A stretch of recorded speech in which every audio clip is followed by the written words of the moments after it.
세상을 바라보는 발칙한 시선, 발칙한 경제입니다. 오늘도 재밌는 경제 이야기 들려드리겠습니다. 안녕하세요. 상식에 만든 말은 욕심이라고 생각하는 상식주의자 권순우 기자입니다. 금사파. 네. 허윤영 기자 나오셨습니다. 안녕하십니까. 금융을 샅샅이 파헤치자 금사파 허윤영입니다. 예, 요새 뜨고 있는 금융주 핫한 첨단 금융주에 대한 얘기를 오늘 준비하셨다고요. 첨단이요? 저 금사파에선 아시다시피 예. 좀 그런 첨단 뭐 이런 희망적인 얘기보다 좀 안 좋은 우울한 얘기인데. 아 근데 저는 오늘 네. 허윤영 기자가 사실 지방은행 맞습니다. 얘기를 네. 준비를 했는데 허윤영 기자 지방은행 한다 그러길래 네. 요새 워낙 카카오뱅크가 워낙 핫하니까 네네. 또 아 저런 데는 진짜 힘들겠다라고 생각하고 주가를 봤는데 와 핫하죠. 예 제가 삼성전자 담당하잖아요. 네네. 진짜 우울하거든요. 웃으면 안 되는데. 아, 죄송합니다. 예, 웃으면 안 되는데. 저도 삼성전자 주식이 있습니다. 이거는 뭐 미리 말씀을 드려야 될 것 같아요. 삼성전자는 제가 뭐 영향력을 행사할 수 있는 그런 주가가 아니기 때문에 그렇죠. 그거는 조금 부담 없이 투자를 하고 있습니다. 저도 아픕니다. 준비한 얘기는 어떤 알겠습니다. 얘기입니까? 이 지방은행 방금 권순우 기자가 말씀하신 것처럼 상반기 굉장히 좋은 실적을 냈거든요. 예. 그래서 보니까 주가도 좀 잘 가고 있는 상태인데 그 뭐 간단하게 실적 한번 짚어드리면 우리나라의 세 개 대표적인 지방금융 DGB 대구은행이죠. 그리고 BNK 부산 경남은행 그리고 JB 전북 광주은행 이 세 개의 금융그룹이 있는데 그러니까 전라도은행, 경상남도은행, 네. 경상북도은행 이렇게 맞습니다. 있죠. 예. 최대 규모 순이익을 상반기에 냈습니다. 얼마나 늘었냐면은 BNK가 50%, DGB가 46%, 와. JB가 47.9% 늘어난 실적이거든요. 이게 왜 이렇게 많이 늘었냐면은 바로 이 대출 때문에 당연히 뭐 이자 이익이 많이 늘었으니까 그 은행을 중심으로 한 금융사 이익이 늘어날 수밖에 없잖아요. 근데 좀 주목해 볼 만한 게 지금 아시다시피 정부에서 가계대출을 굉장히 조이고 있거든요. 예. 그러다 보니까 이 시중은행 같은 경우는 사실상 주담대 같은 경우는 오히려 막 상반기에 잔액이 줄어든 은행도 있었는데 근데 지방은행은 가계대출 잔액이 굉장히 많이 늘었습니다. 와, 잔액이 줄었다는 거는 만기 상환을 받았다는 얘기잖아요. 그렇죠. 이제 만기 상환을 받고 거의 와. 유지가 된 거죠. 줄어봤자 뭐 한 몇백억 몇천억. 아니 그래도 사실 부채라는 거는 네네네. 원래 경제가 성장함에 따라 부채는 원래 늘어나는 그쵸. 거거든요. 그래서 기자들 교육할 때 제일 쓰지 말아 하는 얘기가 사상 최대 부채 돌파했다. 그거 절대 쓰지 말라 그러거든요.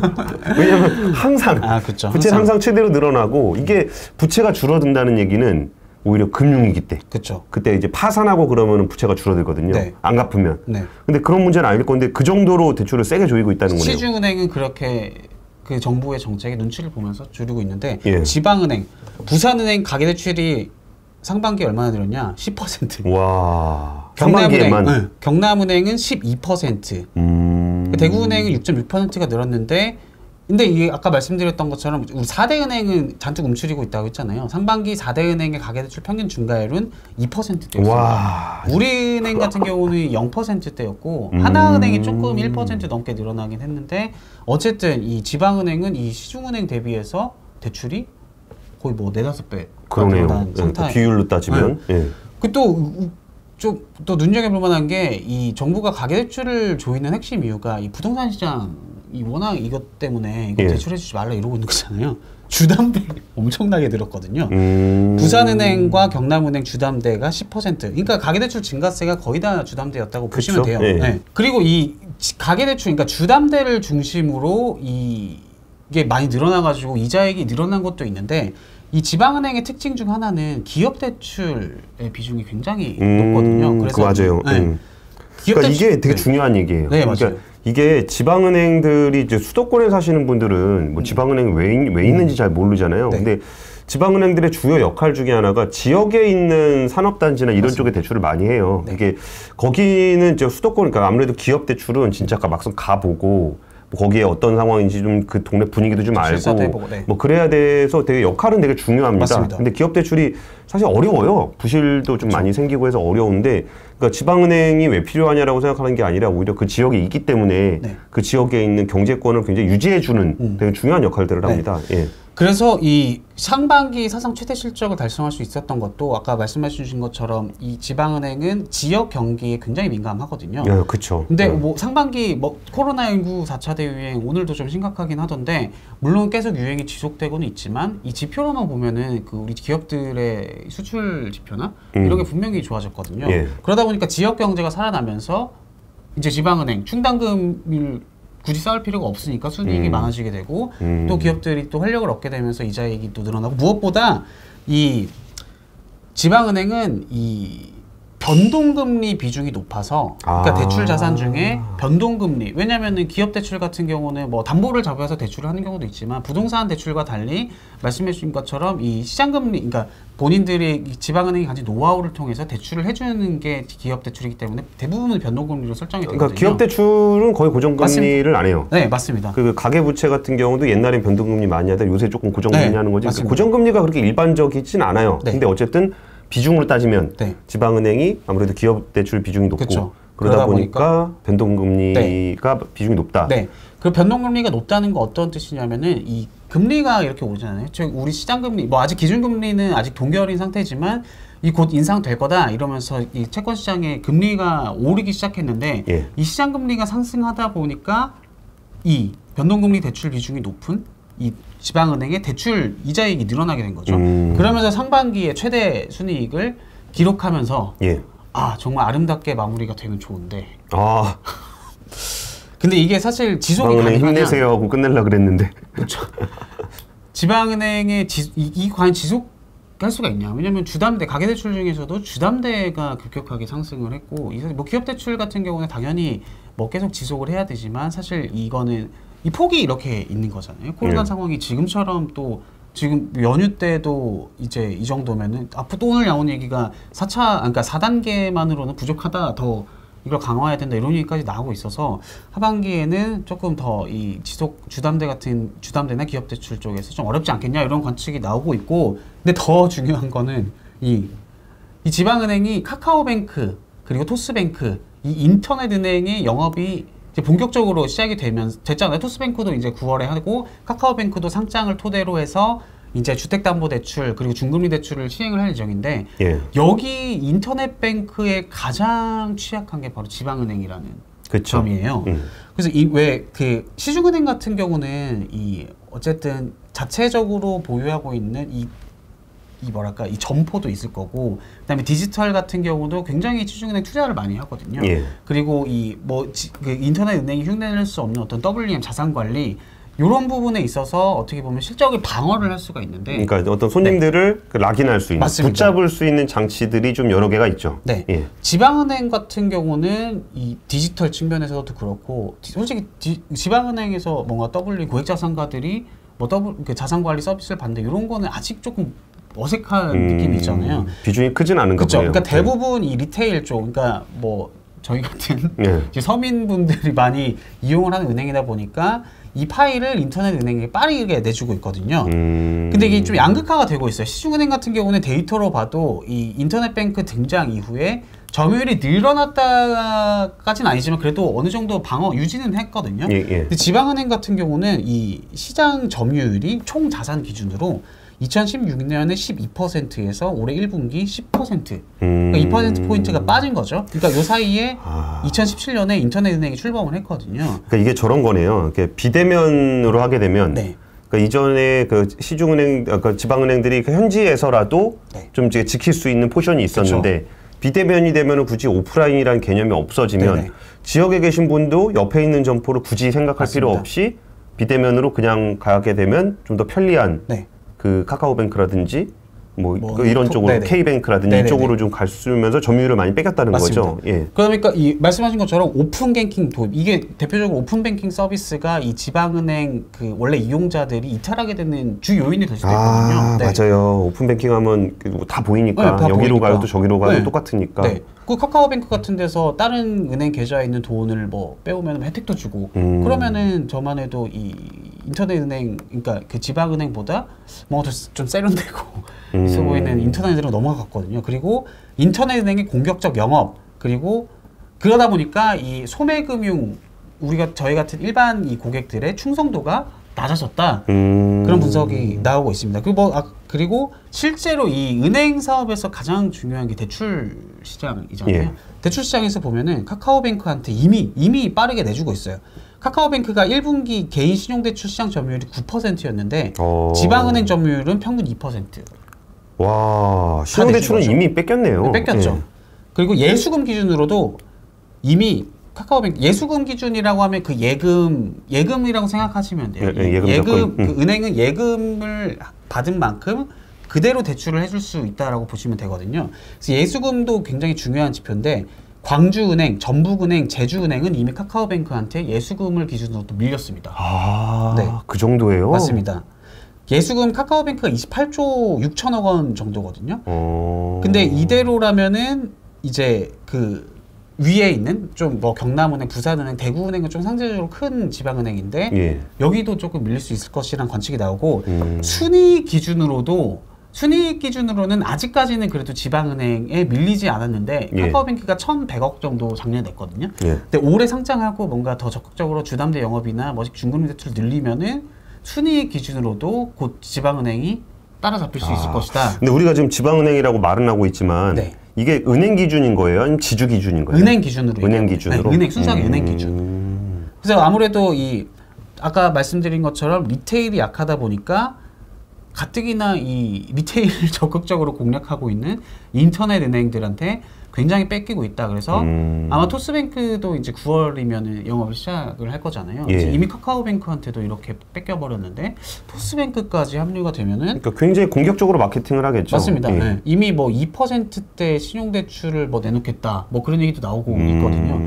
그러다 보면은 좀 하반기에는 이 대출 시장에서의 상반기까지는 좋았지만 하반기에는 조금 좀 어려워지지 않을까? 좀 그런 예측이 나오고 있습니다. 예, 예.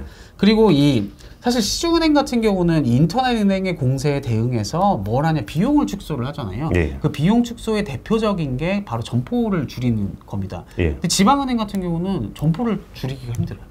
왜요? 왜냐면은 권순희 기자가 아까 말한 것처럼 이 지방은행 같은 경우는 이 지역 경제에 어떻게 보면은 좀 시중은행보다 공공적인 성격이 더 부각이 되는 측면이 있거든요. 맞아요. 지역 예. 중소기업을 살려야 되고 지역에 있는 소상공인분들 그래서 이 지역 밀착 마케팅을 굉장히 합니다. 예, 예. 근데 지방 같은 경우는 아시다시피 젊은 분들이 다 서울로 올라오고 있다 보니까 예. 지방은행 같은 경우는 좀 나이가 많으신 그 좀 고령층 고객분들이 많잖아요. 예, 예. 이분들은 이 인터넷 같은 거 잘 못하셔서 대부분 점포를 찾아오기 때문에 점포를 줄이기도 쉽지 않다. 실제로 되게 씁쓸하네요. 이게 사실 그런 부분들이 은행의 공공성 그리고 금융에 대한 접근성이라는 수익과 별개의 가치를 창출하고 있는 맞습니다. 건데 네. 그게 사실 카카오뱅크 같은 게 첨단 산업이라 육성해줘야 되는 건 맞는 것 같지만 그쪽으로 네. 이제 계속 뺏기고 났을 때 그럼 어쨌든 공공성을 수행하는 기반이 됐던 수익성까지 이제 뺏기게 된다는 게 그렇죠. 그러니까 카카오뱅크가 좀 얄미워. 맞아요. 이게 체리피킹이거든요. 진짜 뭐 지역에 있는 중소기업, 뭐 신용평가하기도 어려운 중소기업 이건 기업 대출 안 하잖아요. 맞죠. 카카오는. 안 하죠. 그리고 대출도 아까 토스뱅크가 뭐 금리 2% 네네네. 얘기하는데 그것도 분명히 좀 어중간한 신용의 대출을 안 할 거예요. 그쵸, 고신용자. 무조건 네. 고신용자 끌어모으려고 하는 걸 텐데 지역은행은 또 이제 지역을 좀 챙긴다 그래서 그런 좀 리스크가 좀 있으면서도 좀 네. 돈은 안 되는 그런 분들한테도 금융을 제공하고 있는 건데 그렇죠. 이 미래가 너무나 그 불투명하다는 거 오히려 좀 그 둔화에 대한 방향이 잡혀가고 있다라는 게 조금 씁쓸하긴 하네요. 맞습니다. 그래도 뭐 어쨌든 그냥 죽을 순 없잖아요. 그렇죠. 뭐 우리 뭐 포기하겠습니다. 이제. 네. 그래서 이 지방 금융이 어떤 걸 요즘에 집중하냐? 바로 비은행. 비은행이라고 하면은 금융 그룹 내에 은행이 있고 뭐 증권사 있고 캐피탈 있고 저축은행 있고 한데 그 중에서도 주목하고 있는 시장이 바로 증권 계열사. 증권 계열사. 거든요. 네. 그래서 일단 이 상반기에도 보면은 이 상반기에도 아까 이자익 지방금융의 이자익도 많이 늘었지만 이 비은행 계열사 순이익이 어마어마하게 늘었어요. 이 BNK 금융 같은 경우는 비은행 계열사의 합산 순이익이 지난해 상반기보다 2배 넘게 늘었어요. 2배. 부산은행과 경남은행이 순이익이 한 30% 늘었거든요. 예, 예. 근데 이제 BNK 투자증권, 뭐 자산운용, 뭐 BNK 캐피탈 이런 비은행 계열사에서 순이익이 꽁충 뛰어버려가지고 이 그룹 내에서 차지하는 비은행 계열사의 이익 비중이 30%를 처음으로 넘었습니다. 네. 그러니까 여기가 이렇게 말이 좋아서 금융지주지, 금융지주가 형성된 건 얼마 안 됐거든요. 맞습니다. 이게 우리은행, 그러니까 부산은행이라는 데가 있었고 이제 경남은행은 네네. 원래 우리금융지주에 맞습니다. 있었는데 네. 그게 나오면서 두 개 합쳐지면서 한 거라 그 새로 꾸린 거거든요. 네, 맞아요. 이게 증권사도 새로 사고 운용사도 새로 네. 사고 이래서 만든 건데 와, 근데 거기가 이익 비중이 30%가 됐다 그러면 정말 장족의 발전이네요. 맞습니다. 그 BNK 금융 같은 경우는 아시다시피 그 회장 김기현 회장이 금융지주 회장 중에서 유일하게 증권업계 35년 동안 여러 증권사 CEO를 거친 이제 저희 예전 건물의 위층에 계시던. 네.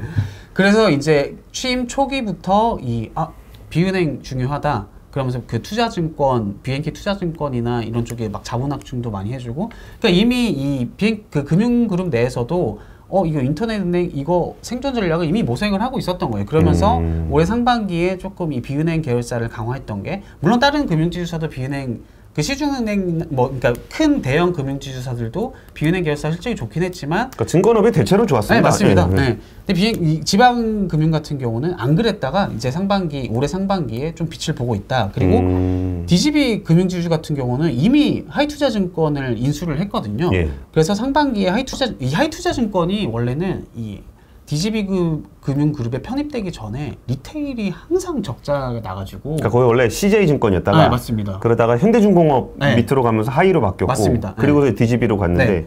그때도 뭐 현대중공업이라는 회사 안에 있을 때 뭐 그렇게 존재감이 강하진 않았죠. 네. 근데 아무래도 금융지주 안에 있으면은 뭔가 아주 금융을 서로 아는 사람들끼리 하는 거니까. 맞습니다. 그래서 상반기에 이 하이투자증권 같은 경우는 영업이익이 1,100억 원 처음 넘었다고 했는데, 예. 현대중공업 있을 때 산하에서는 사실 이 시너지라고 할 수 있는 게 없잖아요. 그쵸. 네.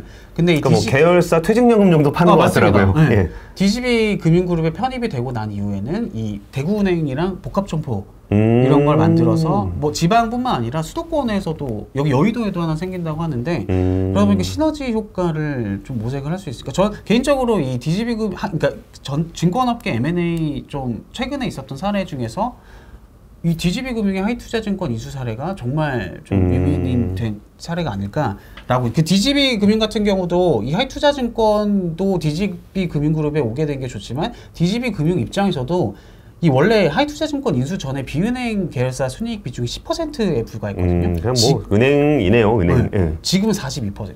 와. 그 하이투자증권. 와, 열일했네, 열일. 그쵸. 완전히 탈바꿈해서 이제 좀 비은행 계열사, DGB 금융 같은 경우는 아예 그냥 거의 뭐 4대 금융처럼 이미 이 사업 구조가 자리 잡았다라고 보시면 되고, JB금융 같은 경우는 사실 증권 계열사가 없어요, 아직. 맞아요. 네. 근데 또 이례적으로 JB금융의 자회사 JB금융도 네. 전북은행이랑 맞습니다. 광주은행은 우리금융지주에서 떨어져 나온 거. 그래서 지주를 꾸리고 있는 중이에요. 맞습니다. 예. 근데 좀 어떤 상황이 상반기에 벌어졌냐? JB금융 산하에 캐피탈 계열사가 있거든요. 이게 주력 계열사인 광주은행의 순이익을 넘었습니다. 와, 캐피탈사가? JB 캐피탈이 1,070억 원 순이익이, 와. 광주은행이 1,037억 원. 보통 이 금융그룹 내에서 이 차지하는 여러 계열사 중에서 순이익 누가 제일 많이 내냐면 은행이잖아요. 당연히 은행이 많이 내죠. 근데 JB는 이게 좀 뒤바뀐 광주은행 좀 굴욕인데요. 그렇죠. 굴욕이죠. 근데 캐피탈사가 좀 무시하면 안 되는 게, 최근에 이 증권 계열사의 역할이 중요해졌지만, 최근에는 이 금융그룹 내에 뭐 지방금융이든 그 4대 금융이든 가리지 않고 캐피탈사의 이 역할에 주목하는 시각이 굉장히 많거든요. 아시다시피 B2, 영끌. 그러니까 캐피탈사 같은 경우도 개인 대출을 많이 하죠. 개인 대출도 많이 하는 데다 또 이 기업 대출 영역에서도 최근에는 좀 이렇게 열심히 적극적으로 하고 있는 상태거든요. 거기다 전통적으로 자동차 대출 이런 게 좀 고르게 이 사업 구조가 맞물리다 보니까 맏형인 은행보다 순이익을 더 내는. 잘 샀네. 이것도 잘 샀죠. 사온 건데. 예. 그래서 이 JB금융도 아까 DGB금융이 하이투자증권 덕분에 비은행 계열사 수익 비중이 40%가 넘는다고 했잖아요. 예. 근데 JB금융도 캐피탈사가 이걸 증권사가 없다는 약점을 메워주면서 비은행 이익 비중이 40% 와. 넘어섰습니다. 진짜 은행은 그러니까 이러니까 은행에다 밸류에이션을 안 주는 거예요. 맞습니다. 그러니까 은행이 규제도 많고 하다 보니까 이게 딱 그 한계가 있는데 오히려 지금 같이 금융이 좀 완화돼 있는 그런 네. 상황에서 캐피탈, 증권 이런 비은행 계열 금융사들이 굉장히 좀 약진하고 있다는 모습이기도 하네요. 맞습니다. 그러니까 카카오뱅크랑 시중은행 때 비교하면 카카오뱅크가 그렇게 자기들 은행 아니라 그러잖아. 맞습니다. 그러니까 은행이라는 게 워낙 이렇게 딱 막혀 있으니까 좀 그렇다는 거를 여기서도 좀 느껴볼 수가 있네요. 그래서 이 지방금융도 카카오뱅크고 뭐고 어쨌든 생존 전략을 모색을 해야 될 거 아니에요. 그래서 핵심으로 삼는 게 바로 권순희 기자가 말한 비은행. 그것도 증권사를 인수합병 M&A 하겠다. 좀 이런 분위기가 많거든요. 최근에 이 시티은행이 저번에 한번 매물로 나왔었다 했잖아요. 그 중에서 이 유력한 인수 후보자로 떠올랐던 게 DGB금융이었거든요. 근데 DGB금융 같은 경우는 뭐 굳이 왜 시티은행 그 비용 떠안으면서 은행을 인수를 하냐? 우리는 사실 증권사를 하나 더 영입을 하고 싶다. 그러니까 하나 더 인수를 하고 싶다. 이거 왜냐면 하이투자증권 아까 말씀드린 것처럼 인수했더니 완전히 이게 탈바꿈을 하다 보니까 이 시너지 효과를 제대로 맛본 거잖아요. 그러다 보니까 하나 더 그리고 구체적으로 이 시장에서 거론이 되는 매물도 있습니다. 근데 그 참 신기해요. 우리나라 증권사가 60개가 넘는데 와 저것들 어떻게 다 저런 회사들이 어떻게 다 먹고 사나 그랬는데 다 먹고 살고 다 사고 싶어해. 맞습니다. 그래서 이 아마 처음 들어본 은행일 거예요. 이 DGB금융이 하이투자증권 같은 경우는 매각가가 5천억, 6천억 엄청 좀 사이즈가 그래도 좀 중대형 약간 느낌이었거든요. 근데 최근에는 좀 조그만 증권사 SK증권. SK증권은 SK그룹사가 아닙니다. 아닙니다. SK증권 같은 경우는 2017, 2년 전에 SK그룹에서 이탈을 했는데 하지만 그래도 이 SK라는 이 이름값이 있잖아요. 그거를 이제 계약 조건에 이건 계속 유지를 하겠다 하면서 지금은 최대 주주가 사모펀드거든요. 맞아요. 그래서 언제든지 매물로 나올 수 있는 상황이기 때문에 좀 이게 SK증권 같은 경우는 이 크지 않아요. 규모가. 그러다 보니까 DGB금융이 본인들이 융통할 수 있는 자금 내에서 살 수 있는 좀 그런 증권사라고 보고 있고 KF투자증권, 한양증권. 한양증권. 한양증권도 거의 저기 가족회사 같은 느낌이죠. 그렇죠. 근데 최근 한 2년 새에 많이 탈바꿈을 했습니다. 한양증권도 좀 IB 쪽 좀 내로라는 괜찮은 IB 인력들을 적극적으로 영입하고 또 한양증권 같은 경우가 이 언론도 그렇고 좀 투자자들이랑 소통을 잘 안 하는 증권사였는데 그렇지. 한양증권, 유화증권 이런 데가 그 패밀리 증권사처럼 해서 자기 그 자산 관리하는 그런 용도로 많이 사금고 뭐 이런 운명이 있긴 했었죠. 그러니까 사금고가 이게 돈 빼돌리고 그렇다는 얘기가 아닙니다. 그러니까 큰 재산 있는 사람이 자기 재산을 그러니까 사람도 아니고 어쨌든 그런 데서 자금을 굴려주는 용도로 그걸 굴리면서 돈을 버는 그런 일이 많았는데 뭔가 좀 진짜 증권사다운 일을 하고 있나 보네요. 그러다 보니까 이 대형 금융지주에서도 증권사들 같은 경우는 방금 유화증권 이런 데는 아직도 유화증권이나 구국증권 이런 데는 사실 뭐 하는 증권사인지 잘 모르겠는데 이 한양증권 같은 경우는 은둔해 있다가 최근 2, 3년 새에 완전히 탈바꿈을 했거든요. 그러니까 이 금융지주, 금융그룹이 바라보는 이 증권업계의 좀 위상이 좀 달라졌다라고도 볼 수가 있는 게 한양증권 듣도 보도 못했던 이 증권사를 DGB금융이라는 네로라는 지방금융이 인수할 정도로 그만큼 지금 증권업계가 호황이다. 근데 매물이 없죠, 문제는. 이게 팔고 싶겠어요? 안 팔고 싶죠, 당연히. 그렇죠. 지금 한창 이 몸값이 상한가인데. 그리고 증권사에서는 아까 JB금융지주도 좀 관심이 있거든요. 왜냐하면 그룹사들이 아직 없으니까. 그러다 보니까 이 아예 그 상반기에 실적 발표한 후에 이제 뭐 사업 다각화를 위해서 증권사, 뭐 대형 자산운용사 등 자본시장에서의 JB금융 포지션을 늘리기 위해 이 시장 매물을 계속 살펴보고 있다. 좀 약간 DGB금융이나 그 JB금융 같은 경우는 증권사가 뭐 매물로 나왔다라고 하면 바로 좀 뛰어들 정도로 적극적인 모습을 보이고 있고 BNK금융 같은 경우는 모르겠습니다. 뭐 사실 자금 여력이 그렇게 없는 건지 몰라도 M&A를 직접적으로 얘기를 하진 않지만 최근에 보니까 그 그룹 차원에서 좀 사업 다각화라는 좀 특수한 뭐 인력 이 팀을 꾸려가지고 아마도 이 BNK 투자증권이나 자산운용 이런 쪽을 더 강화하려는 좀 그런 식으로 비은행 부분을 강화하지 않을까 좀 이렇게 예상을 해볼 수 있을 것 같습니다.